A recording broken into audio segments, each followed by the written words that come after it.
अस्सलाम वालेकुम friends, welcome to my YouTube channel. उम्मीद है कि आप सब खैरियत से होंगे। फ्रेंड्स, आज की वीडियो में हम साउथ अमेरिका के सबसे स्ट्रॉन्ग कंट्री के बारे में बात करने जा रहे हैं, जिसका नाम है चिली। चिली के एक शॉर्ट से इंट्रोडक्शन के बाद हम डिस्कस करेंगे कि पाकिस्तान से हम चिली का वीज़ा कैसे अप्लाई कर सकते हैं। चिली की जो पॉपुलेशन है वो अप्रॉक्सीमेटली 20 मिलियन यानी 2 करोड़ के करीब है, और इनकी जो ऑफिशियल लैंग्वेज है वो स्पेनिश है। वहाँ पे पेसो चलता है, लेकिन उनका जो पेसो है वो बहुत ज़्यादा डीवैल्यू हुआ है। यानी अगर 1 यूएस डॉलर हो तो उसके आपको तकरीबन 800 चिलियन पेसोज़ मिल जाते हैं। लेकिन इसके बावजूद यहाँ पर जो सैलरीज़ हैं वो ब्राज़ील और कोलंबिया से बहुत ज़्यादा हैं, और यहाँ पर बिज़नेस की जो अपॉर्चुनिटीज़ हैं वो भी दूसरी कंट्रीज़ से बहुत ज़्यादा हैं। अगर हम वेजेस की बात करें कि वहाँ पे एक मज़दूर को कितने पैसे मिलते हैं, तो किसी भी काम आप चाहे कोई भी वहाँ पे काम करें तो जो वहाँ पर मिनिमम वेज है वो तकरीबन $3 है। यानी ये $3 और 20 सेंट है, लेकिन आप इसे $3 कंसीडर कर सकते हैं कि 1 घंटे की जो मिनिमम सैलरी है वो $3 है। इंटरनेट पे मुख्तलिफ इंडेक्स अवेलेबल हैं, जहाँ से आप मुख्तलिफ कंट्रीज़ की जो वेजेस हैं वो चेक कर सकते हैं। मैं जहाँ से ये देख रहा हूँ वहाँ पे मुझे ये नज़र आ रहा है कि पाकिस्तान में एक बंदे की जो एवरेज सैलरी है वो है $287, जबकि चिली में एक आम उनके सिटीज़न की जो सैलरी है वो है $1275। तो यहाँ से आप फ़र्क लगा सकते हैं कि करेंसी डीवैल्यू होने के बावजूद चिली जो है वो कितना स्ट्रॉन्ग कंट्री है। और चिली के पासपोर्ट के ऊपर अमेरिका का ई वीज़ा होता है। लेकिन चिल्ली का पासपोर्ट लेना कोई बहुत ज़्यादा आसान नहीं है। ये 7 से 8 साल का टाइम इसमें लग जाता है, तो ही जाके चिल्ली का पासपोर्ट आप गेन कर सकते हैं। ये बोलीविया, अर्जेंटीना और पेरू के साथ अपने बॉर्डर्स शेयर करता है। और अगर हम कल्चर की बात करें तो यहाँ पे जो आपको लाइफ़स्टाइल है वो बिल्कुल इटालियन लाइफ़स्टाइल मिलता है, और यहाँ के लोग जो हैं वो फैमिली ओरिएंटेड लोग हैं। अब अगर हम बात करें कि पाकिस्तान से हम चिल्ली का कैसे वीज़ा अप्लाई कर सकते हैं, तो फ्रेंड्स पाकिस्तान में चिल्ली की डायरेक्ट एम्बेसी मौजूद नहीं है। तो जो नियरेस्ट चिल्ली की एम्बेसी है वो अबू धाबी में लोकेटेड है। लेकिन एक अच्छी चीज़ ये है कि अगर आप अबू धाबी नहीं जाना चाहते, फॉर एग्ज़ाम्पल अगर आप थाईलैंड जा रहे हैं और आपका ऑलरेडी टूरिस्ट वीज़ा लगा हुआ है या कोई भी वीज़ा लगा हुआ है, तो ये वीज़ा आप थाईलैंड से भी अप्लाई कर सकते हैं। अगर आप टर्की जा रहे हैं तो ये वीज़ा आप तुर्की से भी अप्लाई कर सकते हैं। ये वीज़ा आप किसी भी और कंट्री में जा रहे हैं, टूरिज़्म पर्पज़ के लिए जा रहे हो या किसी भी मकसद के लिए जा रहे हो, तो चिल्ली का वीज़ा आप किसी भी एम्बेसी से अप्लाई कर सकते हैं। अबू धाबी के अलावा थाईलैंड, तुर्की और क्रोएशिया में जो चिल्ली की एम्बेसीज़ हैं, उनको मैं ईमेल करके ऑलरेडी ये बात कन्फर्म कर चुका हूँ कि पाकिस्तानी सिटीज़न कहीं से भी अपना वीज़ा अप्लाई कर सकते हैं।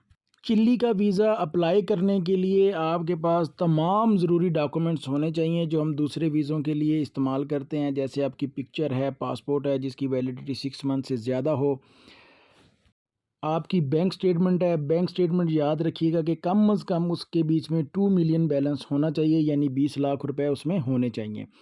उसके अलावा आपको अकाउंट मेंटेनेंस लेटर चाहिए। बिज़नेस करते हैं तो आपका एनटीएन और चैम्बर ऑफ कॉमर्स होना चाहिए। सैलरी पर्सन है तो आपकी 3 महीने की सैलरी स्लिप्स आपके पास होनी चाहिए, और उसके साथ आपको अपने एम्प्लॉयर से एनओसी लेटर भी लेना होगा।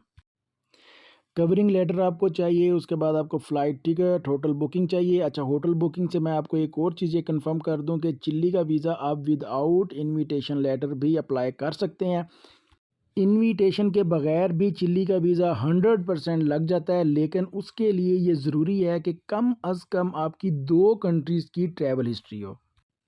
अगर आपके पास ट्रैवल हिस्ट्री नहीं है तो फिर आपके पास वहाँ से इनविटेशन का होना ज़रूरी है, और इनविटेशन करने वाले का आपके साथ कोई ना कोई रिलेशन होना चाहिए। फ़ॉर एग्ज़ाम्पल अगर आप यहाँ से पाकिस्तान से कोई चीज़ चिल्ली एक्सपोर्ट करते हैं तो वो आपका कस्टमर होना चाहिए, और अगर आप वहाँ से कोई चीज़ मंगवा रहे हैं तो वो आपका वेंडर होना चाहिए जो आपको वहाँ से इनविटेशन भेजे और उसके ऊपर सारी डिटेल मेंशन हो। जिन दोस्तों की ट्रैवल हिस्ट्री नहीं है वो चिल्ली का वीज़ा अप्लाई ना करें। 2 कम से कम मुल्कों की अगर आपके पास ट्रैवल हिस्ट्री है तो आप बग़ैर इन्विटेशन के भी चिल्ली का वीज़ा अप्लाई कर सकते हैं। इसके अलावा आपके पास एफआरसी होनी चाहिए, आपके पास पुलिस कैरेक्टर सर्टिफिकेट होना चाहिए, तमाम आपके बिज़नेस के डॉक्यूमेंट्स आपके पास होने चाहिए। ये सारी चीज़ें आपने ऑनलाइन अप्लाई करनी है। जब आप एम्बेसी को ईमेल करेंगे तो इन द रिस्पॉन्स एम्बेसी आपको अपने पोर्टल का लिंक भेजती है, जहाँ पे आपने सारे डॉक्यूमेंट्स ऑनलाइन सबमिट करने होते हैं।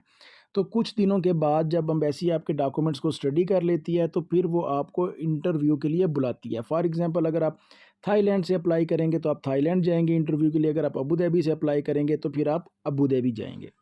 ये बात आपको मैं बड़े वसूख से बता रहा हूँ कि इस टाइम पे, जिस टाइम मैं ये वीडियो बना रहा हूँ, इस वक्त तक जो मैंने रिसर्च की है और जो मैंने देखा है, इस टाइम साउथ अमेरिका रीजन में सबसे ज़्यादा जो अच्छी वीज़ा रेशो है वो चिली की है। इसका फ़्लाइट रूट भी बहुत ज़्यादा मुश्किल नहीं है। अगर आप थाईलैंड से अप्लाई करते हैं तो, या अगर आप टर्की से अप्लाई करें तो वो तो बहुत ज़्यादा बेस्ट हो जाएगा, क्योंकि इस्तांबुल से डायरेक्ट जो टर्किश एयरवेज़ है वो सांतियागो के लिए अवेलेबल है। सांतियागो चिली का कैपिटल सिटी है और बहुत ही खूबसूरत सिटी है। मैं नेक्स्ट वीडियो में जो इसके पोर्टल के ऊपर जो एम्बेसी आपको लिंक सेंड करती है उस पे वीज़ा कैसे अप्लाई करते हैं, उसकी भी एक वीडियो बना के अपलोड करूंगा, ताकि आप अपना वीज़ा खुद अप्लाई कर सकें, आपको कंसल्टेंट्स और एजेंट्स की भी ज़रूरत नहीं रहेगी। चिली जाने के बाद अगर आप वहां से ब्राज़ील मूव होना चाहते हैं तो आप वहां से ब्राज़ील का वीज़ा अप्लाई कर सकते हैं और वहां से आपको 5 साल का मल्टीपल टूरिस्ट वीज़ा मिल जाएगा। इसके अलावा चिली में मुख्तलिफ़ टाइम्स में जो हैं वो मुख्तलिफ़ फेस्टिवल्स आते रहते हैं, जो आप अपने वीज़ा एप्लीकेशन में ऐड कर सकते हैं। ये डिपेंड करता है, आपने पहले इंटरनेट पे रिसर्च कर लेनी है कि आप किस फेस्टिवल के लिए अप्लाई कर रहे हैं और वो कौन से मंथ में है, तो अकॉर्डिंगली आप ये भी मेंशन कर सकते हैं अपने ट्रैवल प्लान के अंदर और अपनी एप्लीकेशन के अंदर कि आपने उस फेस्टिवल स्पेसिफिक फेस्टिवल के बारे में, फॉर एग्जांपल वहाँ पे एक ग्रेप हार्वेस्ट फेस्टिवल होता है, एक का नाम तपाती तपाती जो है वो फरवरी के मंथ में होता है। तो इस तरह मुख्तलिफ मंथ्स में इनके मुख्तलिफ फेस्टिवल्स होते हैं, तो आप उन फेस्टिवल्स के लिए भी अपना चिली का वीज़ा अप्लाई कर सकते हैं। फ्रेंड्स, वीडियो के रिलेटेड कोई भी क्वेश्चन हो तो आप कमेंट बॉक्स में मुझसे पूछ सकते हैं। इसके अलावा आप मुझे ईमेल भी कर सकते हैं। अपना और अपने इस चैनल का बहुत सा ख्याल रखिए। अगली वीडियो तक के लिए अल्लाह हाफिज़।